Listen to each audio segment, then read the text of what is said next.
Thomas with Autogefühl and the new Polestar 2 front-wheel drive version. This one here has just the electric motor on the front axle. This, you can say the entry-level version, which then can price-wise also keep up with the Tesla Model 3 in the standard range version. Very interesting. All deals today, and indeed we have a low-spec car for you today. Here the normal LED lamps, which already has the fourth hammer signature here. Option, you can also get the pixel LED when you go for optional packages and so on. 19-inch wheels we have here. Optional, there would also be 20-inch wheels.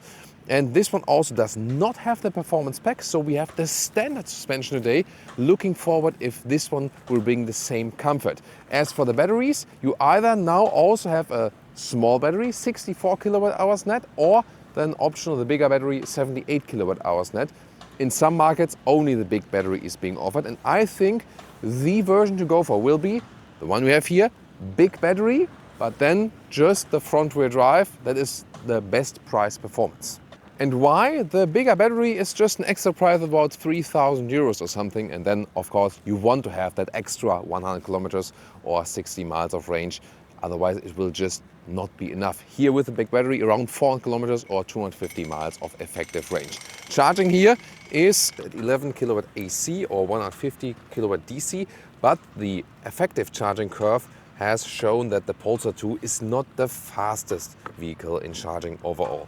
By the way, in the length here, 4.60 meters or 181 inches. That means we are here in this mid-size segment, and indeed the Tesla Model 3 would be one of the main competitors. We also have a direct comparison Tesla Model 3 versus Polestar 2 with the all-wheel drive models each. Here, by the way, the front-wheel drive model only has an acceleration figure of about 7.4 seconds. And interesting is, the all-wheel drive model, it's kind of around 4.7 seconds. That's actually easy to remember. Of course, a big difference, but this one here already looks quite cool. Here also with this signature here in the rear, light signature in the rear, that always looks very spectacular, very modern. And one of the big advantages is that the Polestar 2 has this fastback hatch, 400 liters up to 1,100 liters. And here, a meter or 40 inches in width. That actually works.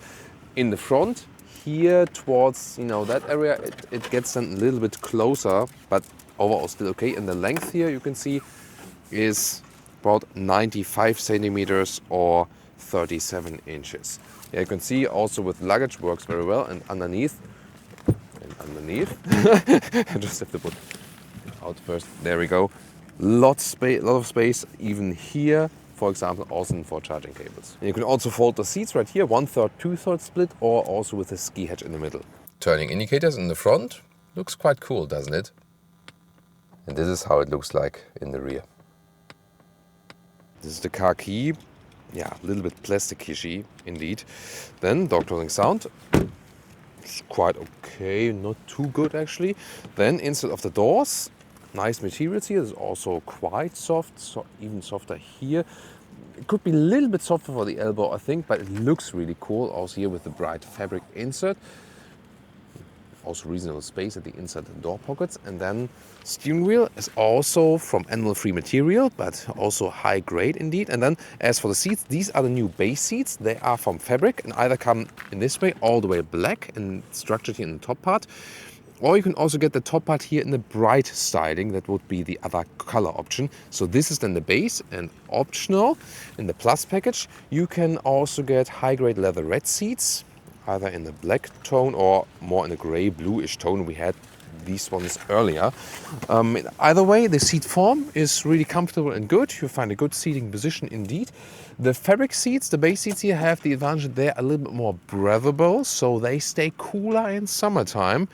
The other ones, the high-grade leatherette seats, Weave Tech they call it, also all completely animal-free, and then you can, for example, wipe them cleaner a little bit easier. This then again combined with the Plus package. This one here, being the base version, also does not have panoramic roof.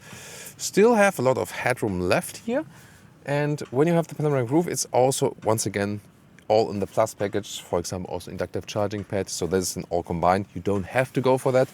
It's really a matter of price performance. Then up and down, in out from the steering wheel. So indeed, nice seating position here in the front. A little bit cramped here. You can also see it soon in the other perspective from the rear. But overall, very good impression here as for the first cockpit view. In general, we see a high build quality. However, here, this piece, I think they missed out on something. Interior overview, it's a nice and clean setup here. Soft touch here. Then there's a new insert that is now available. It has kind of three-dimensional style. That's beautiful. And also a fabric insert right here. 11-inch screen. Soon more deals to that. And on the left side, 12.3-inch digital instruments. Also soon more deals to that. You can see here the steering wheel. On the left side, you have cruise control settings. On the right side, you do control then something in digital instruments or start the Google Assistant. And I will not say, hey, famous search engine. I will just press this button that your smartphone does not go off and so on. One flaw you can see here is a very high middle console. And then between the steering wheel and this high middle console, there's not much space here when you have very long legs. So then you feel a little bit cramped in here. Steering wheel can be in, out, up and down like this, very smooth indeed, and that way we have a better view to the digital instruments. And here we are with the digital instruments. This is kind of like the startup view. You also see that this goes around 400 kilometers or 250 miles with the big battery. When you would have a small battery, it would be more like 300 kilometers or 190 miles. And when you put in the gear, then you switch here to the other view. Yes, we are not wearing seatbelts at the moment. For example, also the map view. This is a very helpful thing. You have the map all over the screen in this 12.3-inch instruments, and left side and lower part the speed, then very good overview. What about this 11-inch Android-based infotainment system? This is here the main app view.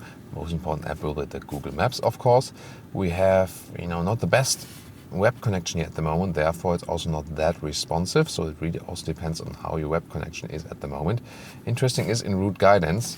For example, when I want to go to Berlin, we typed it in earlier, then you have two options. Either you can directly start it and then the car goes on that route until it basically is empty, or then suggest a charging station, just before it's empty, or you can add a charging station manually. However, if you already here click add charging stop, then this intelligent system plays a role. And then you can see that it's always suggesting here and here, and then also a charging stop just, just before. So, now I clicked the one in between. So I recommend putting this add charging stop option before, and then you have an intelligent route set. Other than that, you have, here your user account where you can log in or log out. You have the camera system. We put in the gear, then we have it available. Here, camera system. And there we go. So this is then the rear view camera. And here, this is then the car menu. You can change the one pedal driving off, some recuperation, or the standard one is like a very strong recuperation with one pedal driving. We would rather recommend that, but lift the foot gently when you have passengers on board. Creeping, that's when you lift the brake if the car rolls forward or not. And then you can also change the steering wheel if it's more, light or standard or firm. Then you have more resistance in the steering wheel actually. And here you can activate or deactivate assistance systems. And here you can also set a charging maximum. It will be somewhat better for the battery to have, like a 90 or 80 or 90% limit.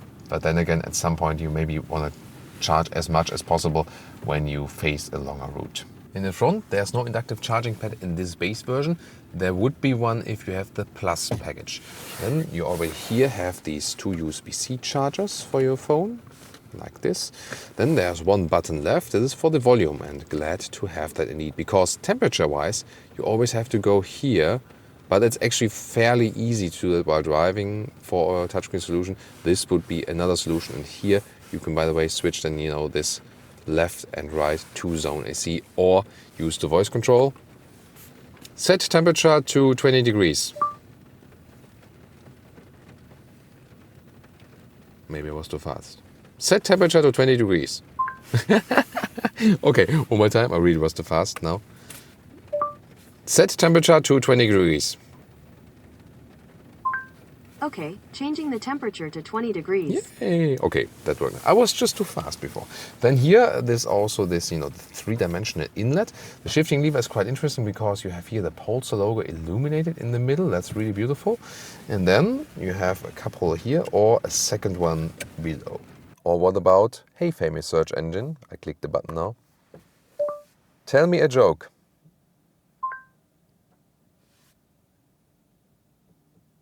What do you call a bear with no teeth? A gummy bear. Oh, awesome. On our test route today, some 22 kilowatt hours more kilometers, so 35 kilowatt hours on 100 miles. This would mean less than 400 kilometers or 250 miles, but today it was also quite cold. Then this car does not have the heat pump, so the optional heat pump, also included in the Plus package, would also better this result than for winter times. But this was also including a hard acceleration actually. In the rear seating area, you can see here in the base version, also with the fabric seats, there is a substantial middle tunnel. That's a little bit the downside of this one, so doesn't really use the EV platform as for this respect. However, what about the legroom? When I have the seat as I would be sitting right there, it works. It's not plenty of space, but it works for 4 tall adults. Headroom-wise, gets quite close. So when I really put my spine up, I do hit the ceiling. I think, when I remember correctly, that this was a little bit better with the panoramic roof, because it's a fixed panoramic roof that leaves you a little bit more space indeed. Yeah, in the middle part then, due to this middle tunnel, you have to reach over here. But since it's also a soft fabric, you can also sit in the middle part. But once again, the headroom is indeed the problem right here. Yeah, we should compare, have a video piece of the one with the panoramic roof. Pretty sure that's better in that case then. In the lower part we have a USB-C chargers, 2. There we go. And then Isofix at the outside of the seats each. The fabric itself really feels nice once again. And here also some cup holders with some adaptive holding functions.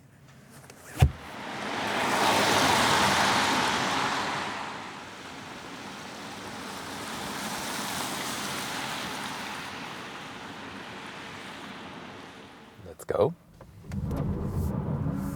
Yeah, that's what I wanted to test.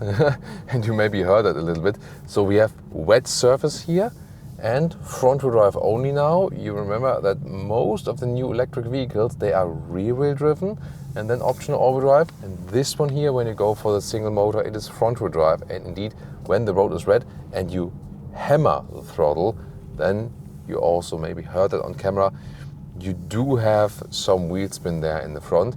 However, this also has this stability control system, and you've seen it also maybe at the steering wheel. It was not that we were like out of control or something, or that the car was guiding in the wrong direction. So although there was some wheel spin in the front, the car was really calm and collected, and we didn't have, too many interferences or something with the steering. So that's an overall a good result. Now let's drive a little bit faster. And the acceleration is really good. Of course, the all-wheel drive model has definitely more punch. Remember, the acceleration figure differences were 7.4 versus 4.7. So you could just turn them around. But for most situations, the acceleration here of the single motor will actually be enough. Of course, an electric vehicle with a rear-wheel drive will have more agile coming out of the corners. So if you're planning for some agile countryside driving or so, the rear-wheel driven platforms will have an advantage in comparison to this one here then indeed. This here will also be a little bit more efficient. However, it won't make the biggest difference. So the range will more or less be the same. It more depends on how you really hammer the throttle. By the way, talked about these different recuperation modes. So when you have this standard recuperation, you lift the throttle, and then there's really strong recuperation. In the one pedal drive low mode, you lift the throttle, there is notable recuperation, but not that strong. That would not be one pedal driving. And off, the car is just rolling, and then you use the regenerative braking with hitting the brake pedal. Most of the time I do recommend the standard mode, because then in situations where you want to reduce speed, you go off the throttle, and before you can even hit the brake pedal, the car is already decelerating. Just pay attention that, especially when you have passengers on board, that you control it a little bit more, that you don't have too much G-forces on the passenger, that you like lift throttle, hammer it, lift, hammer. These electric vehicles, they have instant torque when you hit the throttle, and they also have this strong recuperation. So it's definitely better to be a little bit more gentle with the throttle in both ways. Noise insulation so far is also quite good. At 80 kilometers an hour, so like 50 miles an hour, and we don't have too much noise from the exterior. It's overall a good quality feeling. The steering feel, by the way, is precise and direct. Not the most natural one though. However, you can also change the steering feeling here, and usually I set it to firm because then I have most feedback. When you have the steering feel to light, it is indeed very light, so I think in this case firm is actually the way to go. Turning indicators, by the way, have a very unique sound, and indeed I think it sounds quite sophisticated. Sometimes there are some vehicles where you have the indicators and then, whoa, what's that? Do I really have to listen for that for the rest of my car life cycle? But here it's actually unique, it's different, but sounds indeed quite good. Now when we get it on the motorway, do we still have some punch left when we just have the single motor? So you might be thinking, well, yeah, can I really save the money and go for a lower spec version? We'll find out right now. So we're at 80 kilometers an hour, and let's see. We accelerate out just a little bit. Going to left lane first. Overview is actually quite decent. So next lane. Yeah, there are many lanes in here today. So I go to the leftist lane. And now some 60 kilometers an hour to, let's go. That's 100 and 120. You see, this is actually still reasonable, so even if you're already at speed, there's plenty of that available. So power-wise, of course, the overdrive is more fun, more spontaneous. But also, if you think about, that wasn't for us, also if you think about, you know, how much power are you really using? And once again, for your passengers, front and the rear, the lower spec version will be better to drive, better to experience, because there are not so many G-forces put on your body. Top speed here in this one, by the way, is limited to 160 kilometers an hour or 100 miles per hour. Not the fastest, of course. For German Autobahn, you might want to have something faster at some point, but that's probably just a German thing. The all-wheel version would have then 205 kilometers an hour or 130 miles an hour top speed. That would be then the difference. But I think, again, for most cases and for most countries, this one will just, again, be enough. It would have been cooler maybe a little bit if this would be rear-wheel drive, but then again, this is the platform that they use the front motor only then in this case. So I think really from driving it, it doesn't behave that different. I think for the best price performance, indeed, pick the single motor version here, but stick with the big battery. Otherwise, range will be rather at 300 kilometers or 190 miles. For daily city cases, this is still enough, you know. So if city driving is your profile, then you can also go for the smaller battery if available in your market. Other than that, I think the most clever choice will be big battery and then the single motor. If you go for the Plus package here on the interior, that really depends. The fabric seats here are actually quite cool, but if you want some more, you know, sophisticated features like the inductive charging pad or the panoramic roof or something, and then the leatherette seats are also really nice as the weave tech seats.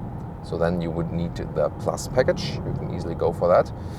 What you should not go for is the performance pack. Today we have the base suspension and the 19-inch wheels.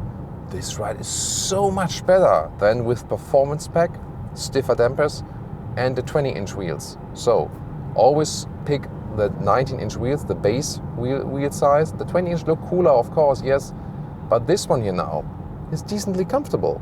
So before I always had the performance pack and 20-inch wheels, and I was thinking like, whoa, this is a very rough ride, you know, sporty, cool, fun, but the ride was just too rough.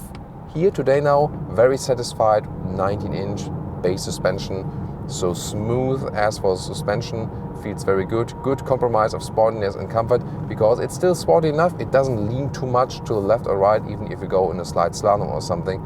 So this here today is a good setup. So I think buying the Polestar 2, I would exactly buy it as it is here today, and then maybe think about the Plus package if you want the leatherette seats and the panoramic roof. That's then of course up to you. And of course, you know, the more sophisticated driving assistant features. This is then also a piece of that. Here we only have the normal cruise control. That would be another reason to go for the Plus package. But then if you go for the bigger battery and the Plus package, you still can land up about 50,000 euros or dollars, and that's then a very competitive package indeed. Tune in to our Tesla Model 3 versus Polestar 2 review from the all-wheel drive models each. That's very interesting to see, of course, and also the Ioniq 5. It's very interesting compared to this one.